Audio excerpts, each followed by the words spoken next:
Olá! Hoje a gente vai mergulhar num texto muito pessoal, sabe? Que traça uma jornada daquela angústia que aperta o peito até um lugar de muita força e consolo. É uma história fascinante sobre como encontrar um refúgio não fugindo de uma estrutura, mas na verdade por causa dela. Vamos entender como é que isso funciona. E logo de cara, a gente já encontra o coração da coisa toda. Essa frase, ela já define o jogo. No meio do sofrimento, existe algo, uma palavra, uma promessa, que não só alivia, mas que de fato vivifica. Ou seja, traz vida de volta.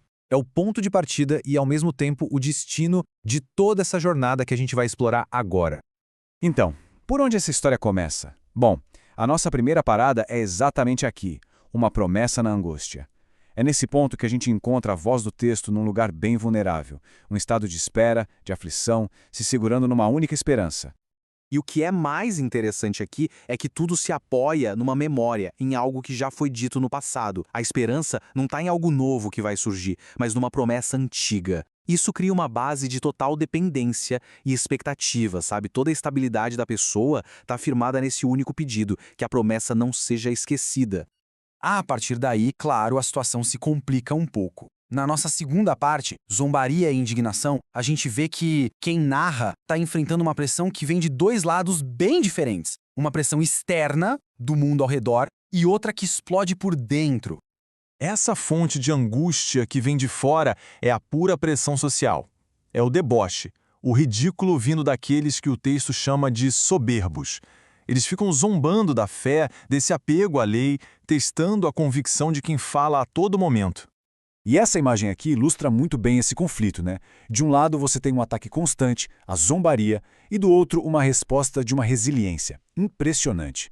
Apesar de toda a humilhação externa, a convicção interna não se abala. É uma baita demonstração de força silenciosa no meio do caos. Agora, a luta muda de cenário, ela vai para dentro. Mas não é só uma reação à zombaria pessoal, não. É algo muito mais profundo. Um sentimento visceral que se acende ali por dentro de quem está narrando. Olha que ponto crucial! A indignação não é por ser atacado, mas por ver outras pessoas abandonando a mesmíssima lei que lhe dá vida. A angústia vai além do pessoal, sabe? Vira uma dor pelo abandono de um princípio que é considerado vital. Isso mostra a profundidade do comprometimento. Ok, então, com toda essa pressão externa e essa turbulência interna, como é que o jogo vira? A resposta está aqui, na nossa terceira sessão, a memória como refúgio. A gente vai ver que a virada acontece através de um processo mental ativo, uma escolha consciente. Vamos ver como isso se desenrola. O conforto não aparece do nada. Ele é construído. Primeiro, a pessoa se lembra de julgamentos do passado, de exemplos que já trouxeram consolo antes. Depois, na quietude da noite, que é um momento de vulnerabilidade, ela se lembra do nome, ou seja, do caráter por trás da promessa. E, finalmente, essa lembrança toda leva à ação, observar a lei. É uma prática, um exercício deliberado. E todo esse processo ativo de lembrar e observar leva à transformação final, que a gente explora agora na nossa última sessão, a lei feita canção. É aqui que a gente vê uma das mudanças mais bonitas de todo o texto, onde aquilo que era uma estrutura de regras se torna algo completamente diferente. É impressionante pensar nisso, né? As regras, os decretos, aquela estrutura que poderia ser vista como um peso se transforma em canções. A fonte do consolo vira uma fonte de alegria, de arte.